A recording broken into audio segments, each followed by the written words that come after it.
그러면 하나님 나라가 어디에 있습니까? 하나님 나라가 어디 있습니까?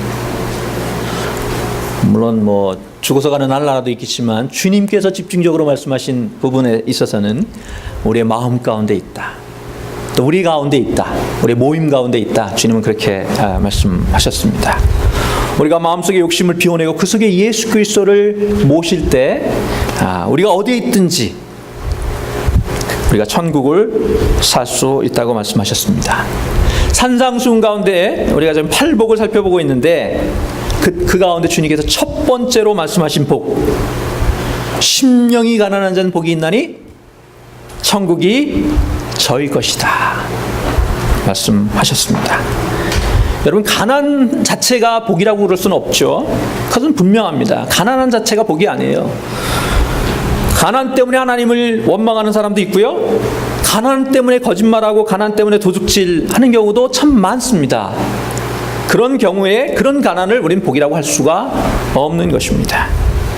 결국 가난한 자가 복이 있다고 말씀하셨을 때 주님은 그 마음의 태도를 말씀하신 거예요. 단지 물질이 없어서 가난한 것이 아니고 그 마음이 가난해서 겸손히 하나님의 은혜를 구하고 하나님을 바라보고 그 마음 중심에 하나님을 모신 사람, 그 사람에게 천국이 있다. 그런 사람이 천국을 소유한 사람이다. 이렇게 말씀하신 것입니다. 그래서 한마디로 말하면 심령의 가난은 뭐라고 얘기할 수 있느냐? 겸손이다. 이렇게 얘기할 수 있습니다. 세상에서도 겸손이 참 중요하잖아요. 굉장히 중요합니다. 그런데 이 기독교에 있어서 겸손은 너무나도 중요한 덕목입니다. 여러분, 우리 기독교가 믿음의 종교라고 얘기하잖아요. 믿음을 강조합니다. 그렇죠? 근데 그 믿음이 무슨 믿음이냐는 거예요. 내가 잘났습니다. 나는 하나님 주신 능력 안에서 내가 모든 걸 할 수 있습니다. 뭐 그런 믿음도 있지만 기본적인 출발 믿음, 우리에게 구원을 허락하시는 믿음은 그런 믿음이 아니에요. 뭐예요? 나는 아무것도 할 수 없습니다. 주님 앞에 저는 할 수 있는 것이 아무것도 없는 죄인입니다. 주님, 그저 주님의 은혜만을 구하고 주님을 바라볼 때 주님이 나를 받아주셔서 그 주님의 은혜로 내가 구원받을 수 있음을 믿습니다. 그 믿음인 줄로 믿습니다. 가장 중요한 우리 성도들의 태도는 먼저 겸손이에요. 그렇기 때문에 주님께서 가장 그 말씀을 열어서, 입을 열어서 무리들을 가르치는 첫 마디가 마음이 가난해야 한다 말씀하신 것입니다.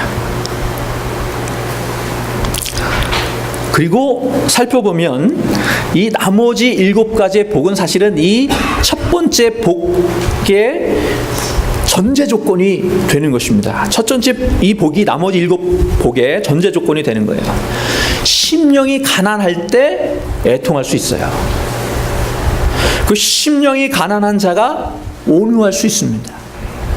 심령이 가난한 자가 의에 대해서 목마름을 가질 수 있고요, 심령이 가난할 때 긍휼히 여길 수 있습니다. 심령이 가난할 때 그 마음을 비우고 깨끗해질 수 있습니다. 이렇게 다른 7가지 복들은 어떻게 보면 영적으로 가난한 겸손한 사람들의 구체적인 삶의 모습과 태도를 반영하고 있는 것입니다. 우리가 이제 7가지의 복들에 대해서 차례대로 살펴보려고 하는데, 오늘은 그 가운데 애통하는 자에게 주어지는 복에 대해서 살펴보도록 하겠습니다. 4절 말씀 함께 다시 한번 읽겠습니다. 4절입니다. 자, 시작. 애통하는 자는 복이 있나니 그들이 위로를 받을 것이며.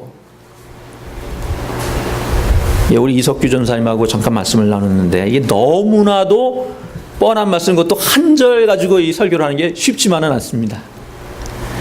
그런데 하나님의 말씀 또 귀하게 우리에게 주시는, 더 깊이 묵상할 때 또 내용 있기 때문에 함께 나누려고 하는데, 자, 이 말씀 한 절입니다. 다 외우셨죠? 애통하는 자는 복이 있나니 그들이 위로를 받을 것이며. 하나님 너무나도 잘 맞추시잖아요. 오늘 간증과도 그대로 연결되죠. 그건 맞추지 않았거든요. 하나님이 맞춰주셨거든요. 그런데 자, 그러면 제일 중요한 것은, 먼저 우리가 해야 될 것은 애통하는 자가 과연 누구냐라는 거죠. 하나님은 어떤 자를 일컬어서 애통하는 자라고 얘기하셨느냐 하는 것입니다. 여러분, 누가 애통하는 자예요?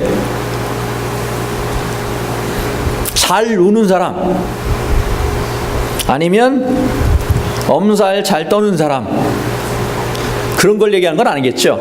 그런 분들 있으시잖아요. 괜히 그냥 엄살 그냥 떠는 사람 있는데, 그런 사람들을 가리켜서 애통하는 자 이렇게 얘기하시는 건 아닐 겁니다. 마태복음 11장 16절에 보면 주님께서 이렇게 말씀하십니다. 이 세대를 무엇으로 비유할까? 비유하건대 아이들이 장터에 앉아 제 동물을 불러 이르되 우리가 너희를 향하여 피리를 불어도 너희가 춤추지 않고 우리가 슬피 울어도 너희가 가슴을 치지 아니하였다 함과 같도다. 어쩌면 오늘날의 저희들의 모습을 꼭 집어서 말씀하시는 것 같잖아요. 예수님 당시의 시대를 말씀을 하셨지만 오늘날의 우리의 세대를 딱 집어서 말씀하시는 것 같아요. 남의 일에 정말 지나치리만큼 무관심한, 옆에서 사람이 죽어나가도 뭐 그냥 그저 그렇게 반응하는 그런 무감각한 시대를 우리가 살고 있습니다. 눈물도 빛을 만나면 반짝인다, 그런 책이 있어요. 눈물도 빛을 만나면 반짝인다. 이 책을 쓴 분이 은수연이라는 분인데, 이게 어떤 책이냐면 친부에게, 친아버지에게 9년 동안 성폭행을 비롯해서 온갖 폭력에 시달리다가 결국 그것을 이제 벗어나는데 10년 이상의, 여전히 아직도 그것 때문에 고통을 남아있지만 그래도 이제 그 경험들을 직접 수기로 쓴 책입니다. 제목이 눈물도 빛을 만나면 반짝인다, 이런 책인데, 그 내용 중에 이런 내용이 나와요. 그 치유, 이제 오랫동안 치유를 받는데 그 치유 과정 중에 사이코 드라마를 함께 이렇게 하기도 하고 연극을 하기도 하고 보기도 하는 그런 과정인데, 그때 굉장히 서로 힘든 처지에 대해서 나누는 거죠. 근데 그거를 보면서 너무나도 힘든 처지를 서로 이렇게 보게 되니까 다른 사람들 특히 안타까워하는 거예요. 그래서 눈물을 막 흘리는데 자기는 아무런 감정 없이 사과를 우적우적 먹고 있더라는 겁니다. 자기는 몰랐다는 거죠, 그 당시에는. 나중에 다른 사람들이 얘기해 주셔서 돌아보니까 대구 지하철 참사 때, 그리고 서해 페리오 참사 때도 아무런 느낌이 없더라는 거예요. 자신의 그 고통이 너무나도 아픔이 크다 보니까 무감각해지는 거죠. 근데 오늘날 우리가 그런 것 같아요. 물론 내 자신의 아픔이 너무 클 때도 무감각해지지만, 한편으로 보면 나한테 너무 집중해서 남이 안 보여요. 나밖에 안 보이니까 다른 사람이 전혀 안 보여서 다른 사람들이 정말 아파서 신음하는 그 소리도 들리지 않고 여기저기서 피 흘리는 그 모습도 보이지 않는 것입니다. 또 그러한 일들을 우리가 자주 경험하다 보면 우리도 모르게 자연스럽게 무감각해지는 경우가 있는데, 제가 아리조나 유마에서 병원 원목으로 한 2년 섬긴 적이 있습니다. 그때 제가 몇 번 말씀드렸지만 아리조나 유마가 굉장히 여러분 아리조나 유마 들어는 보셨나요? 네, 유마라는 그 서부 영화에 나오는 굉장히 더운 도시입니다. 굉장히 더운 도시인데 여름에는 덥지만 다른 3계절은 굉장히 날씨가 좋아요. 그래서 스노우버드라 그래가지고요, 이 북쪽 지역에 계신 분들, 추운 지방에 계신 분들이 많이 오셔서 겨울에는 인구가 2배 이상이 늘어납니다. 그래서 20만이 넘어요. 작은 도시는 아니에요. 근데 거기서 제가 유마 병원에서 원목으로 섬기면서 어떤 일을 또 특별히 많이 했냐면, 연세 많으신 분들이 이렇게 오시다 보니까 돌아가시는 분들도 굉장히 많으세요. 그래서 원목이 하는 중요한 일 가운데 하나는 베드사이드라 그래요. 그래서 돌아가시기 전에, 운명하시기 전에 그 침대맡을 지켜드리고 또 돌아가시면 유가족들을 위로하고, 이런 일이 굉장히 중요한 일 가운데 하나였습니다. 그런데 제가 이제 저희도 온콜을 하거든요. 밤새서 이제 언제 어떻게 될지 모르니까 온콜을 하는데, 하루에 4분까지 제가 베드사이드를 지켜드린 적이 있어요. 하루 밤에만. 그리고 제가 2년 있는 동안 300분은 넘으시는 것 같아요. 그 베드사이드를 제가 지켜드린 분들이. 그런데 뭐가 문제가 됐을까요? 처음에는 제 감정을 주체하기가 좀 힘들더라고요. 돌아가시는 분들 이렇게 보면서 굉장히 저도 좀 힘들고 또 가족들을 보면서 힘들었는데, 나중에는 이게 계속 반복되니까 해야 될 일이 있거든요. 착착착 체크해야 될 일이 있어요. 그래서 보면은 그 장기 기증 이런 것도 우리가 점검을 해야 되고, 또 이 장의사 이런 것들도 다 제대로 됐는지, 또 가족들이 잘 연락이 됐는지, 기타 이제 점검해야 될 상황이 있으니까 습관적으로 그것 체크해야 되거든요. 그거 저도 모르게 습관적으로 하고 있는 저 자신을 보게 된 거예요. 왜 그럴 수 있다는 것이죠. 주님께서 지금 도전하신 것은 뭐냐면, 그렇게 영적으로 무감각해진 영적인 한센병입니다. 우리가 묻는병이라 허리 부는데 한센병에 걸린, 그래서 여기저기서 정말 살점이 떨어져 나가고 생명이 쓰러져가는 그런 중에도 아픈 줄도 잘 모르는 그러한 무리들을 향해서 안타까운 심정으로 아픔을 아파할 줄 아는 사람에게 복이 있다, 이렇게 가르치고 계신 것입니다. 근데 본문에 나오는 이 애통한다라는 그 애통하다라고 번역된 헬라어 원어는 펜데온이라는 말이, 오늘은 좀 원어를 많이 사용하게 될 텐데 펜데온이라는 말인데, 이 말은 그 헬라어 표현 중에서 가장 그 애통을 강하게 표현하는 그런 단어라고 합니다. 그래서 보통은 죽은 자를 애곡할 때 사용하는 단어라는 거죠. 여러분 잘 아시는 그 아들 요셉, 사랑하는 요셉이 죽었을 때, 죽었다는 소식을 들었을 때 형들이 팔아넘기고 죽었다 그랬잖아요. 그때 야곱이 슬피 울었다. 그때 이제 사용된 단어가 이 펜데온이라는 것입니다. 펜데온데, 그러니까 우리말로 치면 이 말이 그냥 유감이다 이런 얘기가 아니고, 그래서 번역도 굉장히 잘한 것 같아요. 애통하다 이렇게 번역을 했는데, 정말 가슴을 도려내는 듯한 아픔, 살을 애는 듯한 그러한 아픔을 말하는 거예요. 그러니까 그러한 격심한 비통이 우리에게 있어야 한다. 그런 게 있는 자가 복된 자다, 이렇게 지금 말씀하고 계신 것입니다. 그런데 아무 고통이나 아무 것에 대해서 그렇게 아파하는 것이 지금 복이 있다고 얘기하신 것은 아니죠. 보통은 우리가, 여러분 뭐 때문에 아프세요? 가슴 아프신 일들 많으시죠? 아니세요? 다들 뭐 많이들 아프시잖아요. 안 아프세요? 네, 저도 많이 아프고, 근래에 특별히 요즘 속상하고 아플 때가 많은데, 왜 그러겠습니까? 제가 몇 번 말씀드렸지만 전쟁 중이기 때문에. 저는 제가 학원에서, 한국에서 입시학원에서 아이들 가르쳤기 때문에 저는 아이들 가르칠 때 문제 없을 줄 알았어요. 근데 막상 닥치니까 이거는 뭐 제가 늘 말씀드리는 전쟁도 이런 전쟁이 없다고요. 전쟁은 내가 나가서 싸우면 그냥 어떻게든 내가 무찌르고 이기면 되는데, 이건 그럴 수도 없잖아요. 이 적은 내가 없앨 수도 없잖아요. 네, 그저 사랑할 수밖에 없는 적이기 때문에. 근데 가만히 싸우고 나서 굉장히 마음이 아프잖아요. 그래서 가만히 들여다보면 많은 경우가 제 욕심, 제 고집 때문에 사실은 힘든 거구나, 그렇게 고백하지 않을 수가 없었습니다. 중요한 것은, 그러면 무엇 때문에 우리가 애통하고 무엇 때문에 비통한가, 이게 이제 중요한 거죠. 주님께서 어떠한 의미에서 비통한 자가 복이 있다고 하셨는가, 이게 중요한데 본문에 딱 나와 있지 않아요, 그죠? 본문에는 그저 애통하는 자는 복이 있나니 이렇게 말씀을 하셨기 때문에 본문에서는 찾을 수 없고, 그럼 어떻게 찾을 수 있어요? 주님께서 무엇 때문에 가슴 아파하셨고, 무엇 때문에 슬퍼하셨고, 무엇 때문에 눈물을 흘리셨는지 우리가 보면 되는 거죠. 성경에 그게 기록이 되어 있거든요. 뭐 주님께서 모든 것을 다, 심지어는 앞일도 다 아시니까 하나도 슬프지 않으시고 하나도 후회할 일도 없으셨을 것 같은데, 성경에 보니까 아니에요.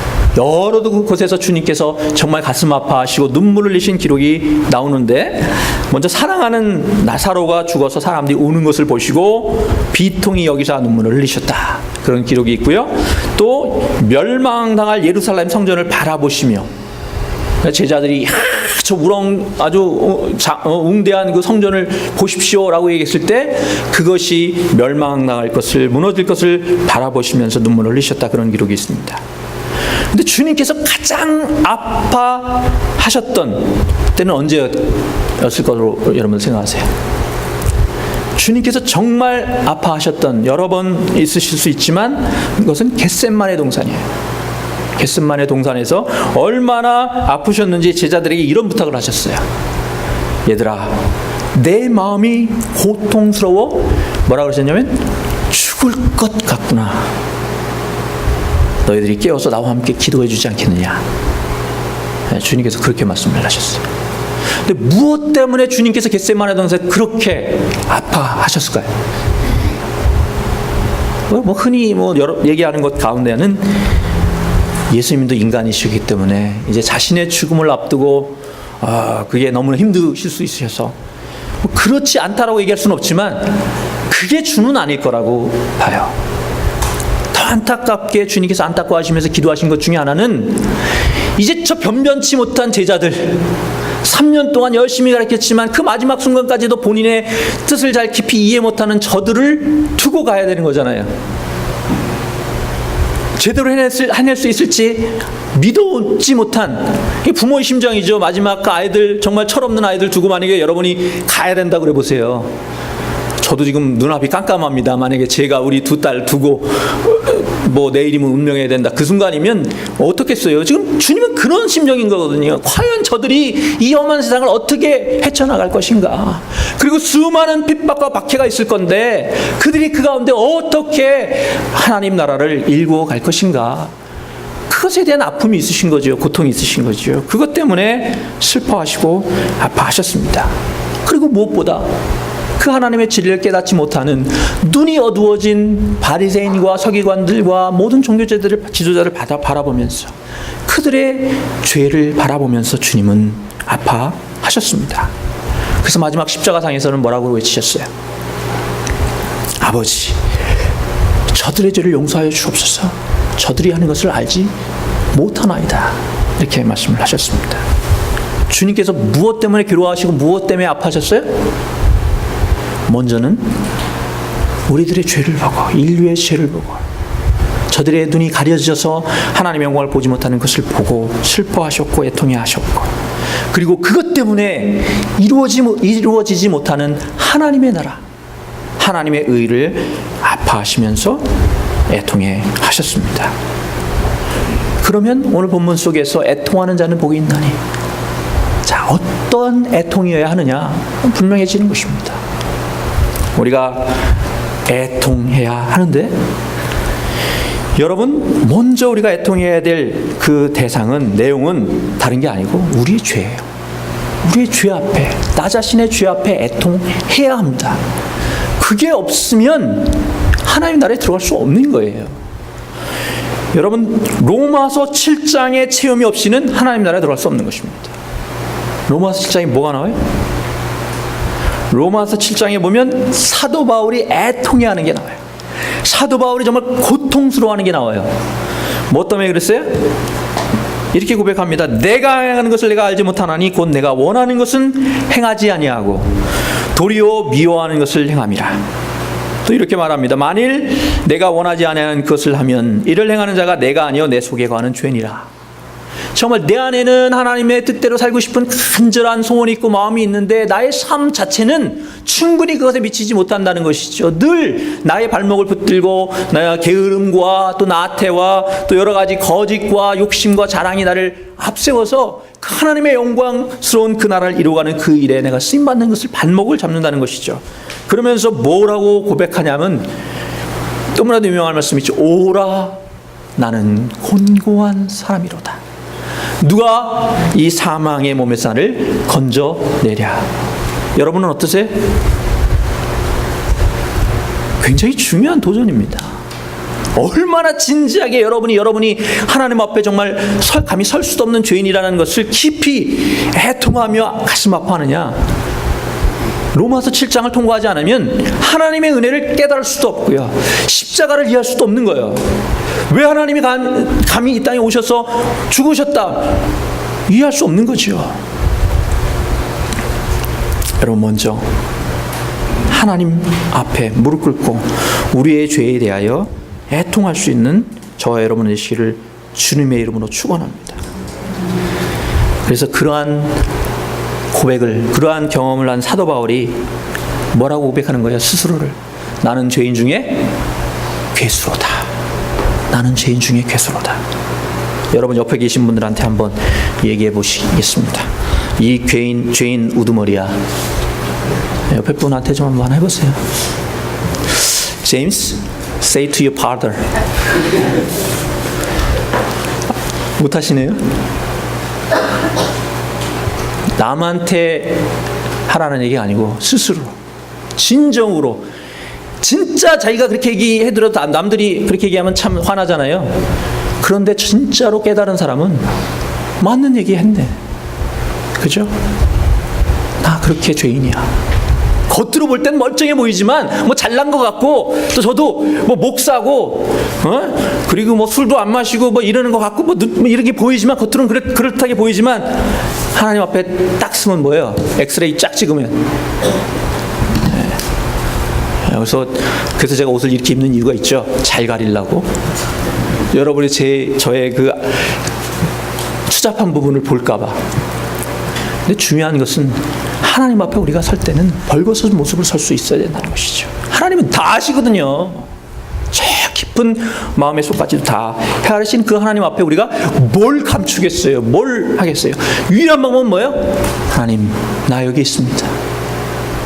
부족한 모습 다 아시죠? 이대로 받아주십시오. 그저 하나님의 은혜를 구할 뿐입니다. 그 자세가 있어야 된다는 것이죠. 그런데 놀라운 것은 그게 다가 아니라는 거예요. 우리가 그렇게 하나님 앞에 죄인임을 깨닫고 가슴을 치며 하나님의 은혜를 구하며 바라고 설 때, 하나님께서는 우리의 눈을 더 크게 여셔서 부족한 우리의 모습에도 불구하고 그런 우리를 들어서 하나님의 나라를 세워가는 그 일에 우리를 사용하시겠다는 거예요. 우리가 잘났기 때문이 아니라, 우리가 정말 멋있게 잘 준비되어 있기 때문이 아니라, 부족하고 연약하지만 그대로 내가 하나님 앞에 설 때 그 부족한 모습 그대로 받으셔서 하나님의 영광을 위해서, 하나님 나라를 위해서 우리를 사용하시겠다는 것입니다. 주님이 안타까워하신 것은 거기 있어요. 잘난 사람이 없어서가 아니고, 잘난 사람이 너무 많은데 하나님 앞에 정말 무릎 꿇고 그 은혜를 구하며 그래서 그것을 통해서 하나님의 영광을 드러내는 그 일에 쓰임 받고자 하는 사람들이 너무나도 없기 때문에 안타까우며 눈물을 흘리셨던 것입니다. 저도 요즘 가슴이 좀 많이 아파요. 우리 이선아 우리 성도님한테 제가 진찰을 한번 받아야 될지 모르겠는데, 받아보니까 이제 심장이 좀 많이 약해졌다고 그러더라고, 의사가.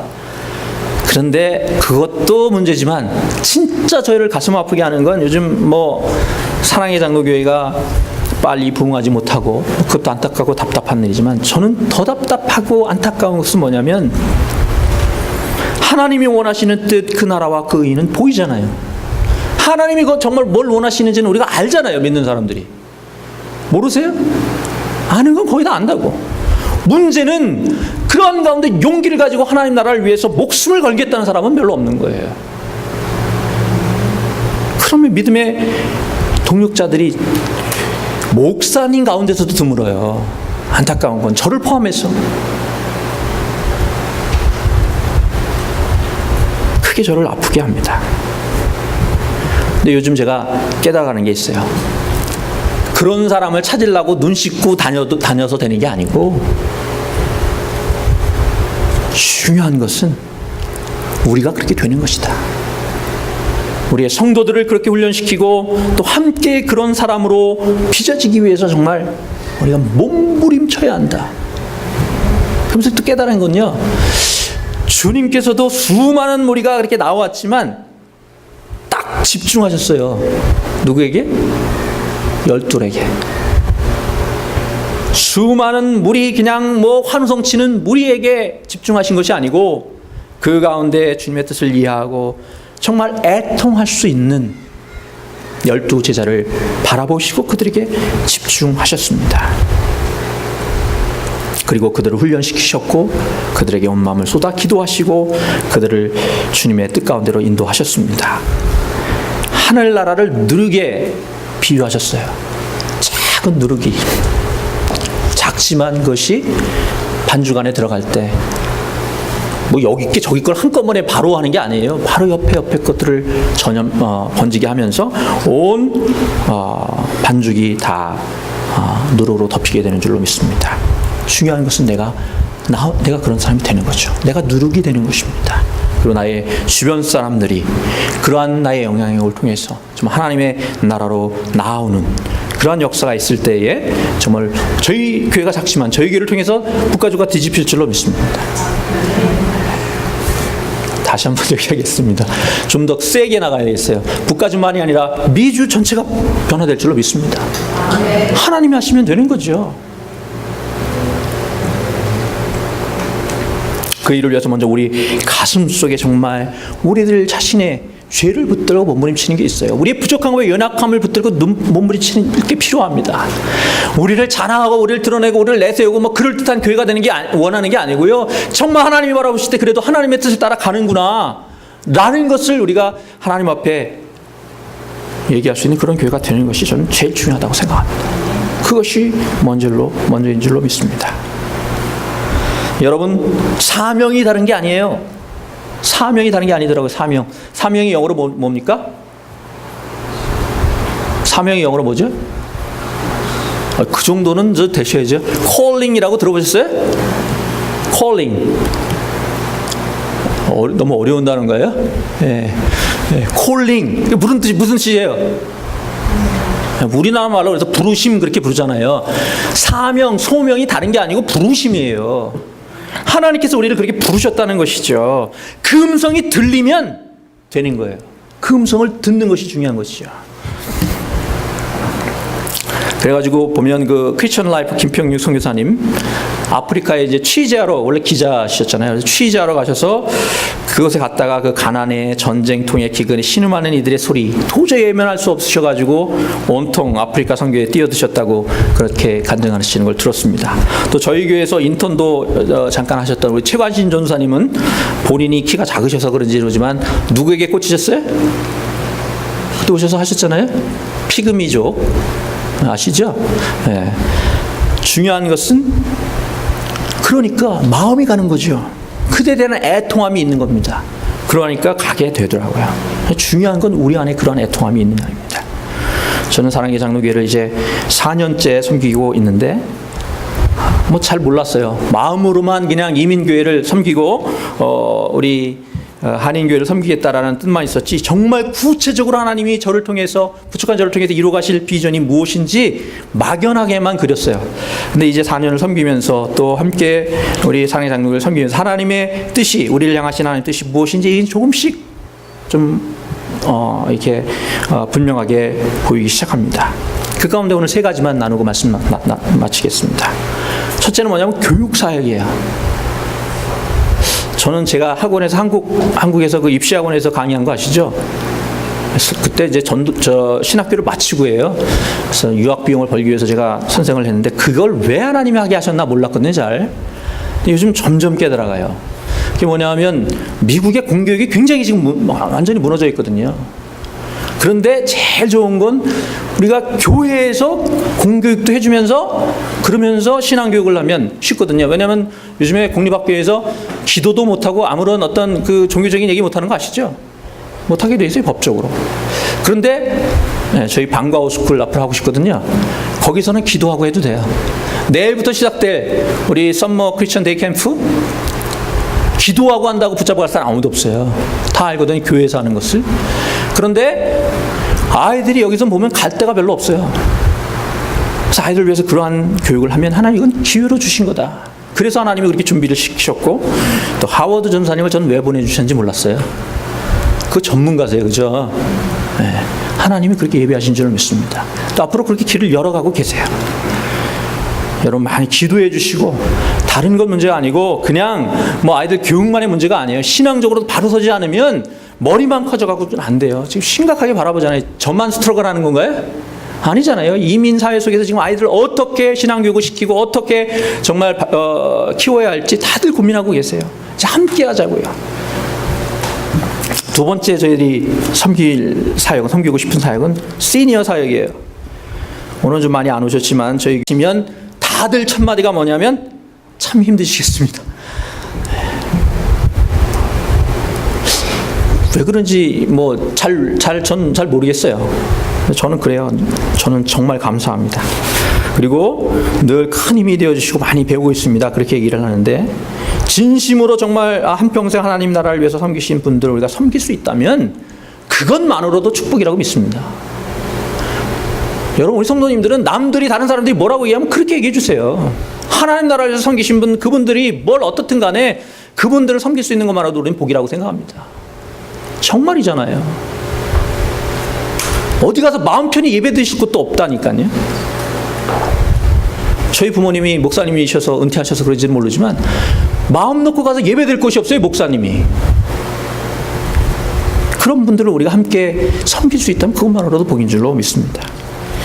그리고 그러면서 제가 생각을 해봤는데, 그러면 목사님들만을 섬기겠다는 뜻이 아니에요. 보니까 시니어들이 굉장히 많아져가지고, 그것도 은퇴하시고도 이제는 건강하셔가지고 젊은 사람보다 더 열심히 일하시는 분들이 많아졌어요. 굉장히 중요한 사역으로 이제 뜨고 있는 거예요. 블루 오션이에요. 그런데 우리가 왜 그걸 안 해요? 해야죠.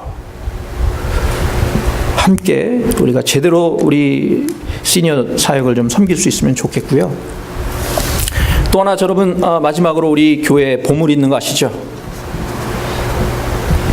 보물, 우리 교회 보물. 뭐가 우리 교회 보물이에요, 여러분? 강정호 목사가 보물이 아니고, 저는 우리 교회 보물, 교회 오면 누구보다도 정말 따뜻하게 새로운 분들 다 맞아주고, 나이가 많든지 적든지 늘 따뜻하게 맞아주는 우리 교회 보물이 있어요. 저는 실명을 언급해도 되나요? 규섭이를 통해서 우리 장애우들에 대한 마음을 제가 훨씬 더 열었고요. 더 마음을 많이 배우게 되었습니다.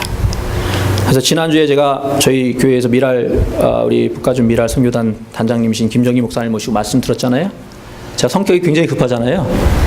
그래서 바로 그 지난주 화요일 날 미랄 화요 예배가 있습니다. 그곳에서 제가 말씀을 전하러 갔습니다. 얼마나 큰 도전받고 큰 은혜가 되었는지 모릅니다. 다들 불편한 몸이지만 찬양을 하는데 음정? 박자? 네, 하나도 안 맞습니다. 드럼 치는 친구가 있는데 지 마음대로 이제 칩니다. 그런데 얼굴 표정들이 다 밝고요.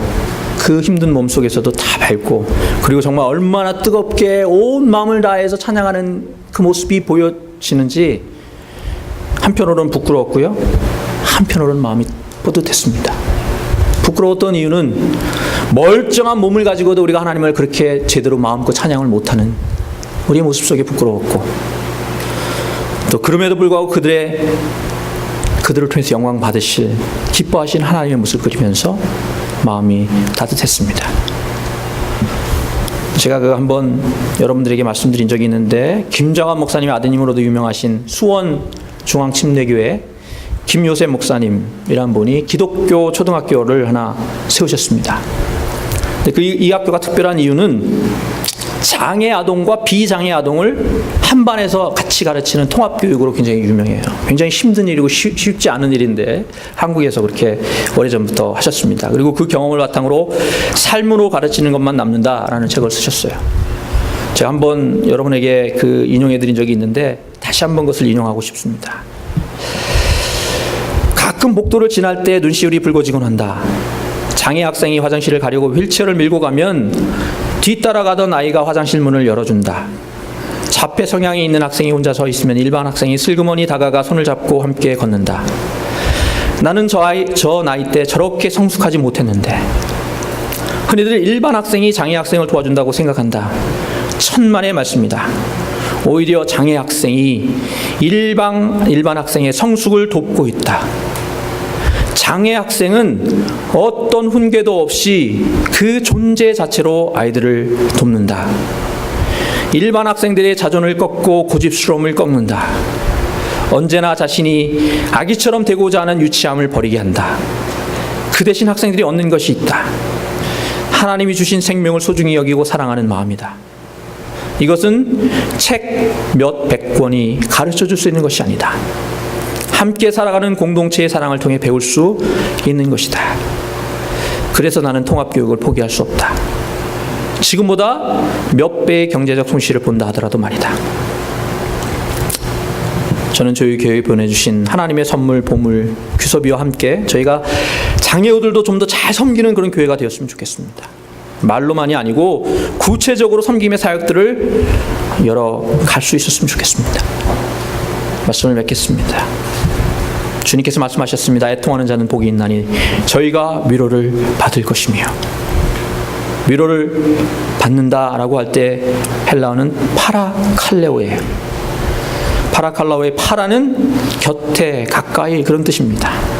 칼레오는 콜이에요. 그러니까 파라칼레오, 위로 이렇게 번역된 말은 다시 말하면 누구누구를 가까이 부른다, 그런 뜻입니다. 주님께서 우리를 가까이 불러주신다는 뜻입니다. 우리가 애통하며 정말 간절히 우리 마음속에 하나님 나라를 향한 그 애통함이 있을 때 주님께서 우리를 주님의 품으로, 주님 가까이 불러주실 줄 믿습니다.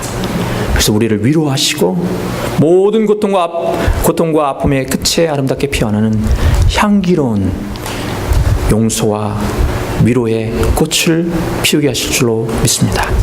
함께 그 나라를 사모하며 애타는 심정으로, 비통한 심정으로 주님이 원하시는 그 길을 걸어갈 수 있기를 축원합니다. 기도하겠습니다.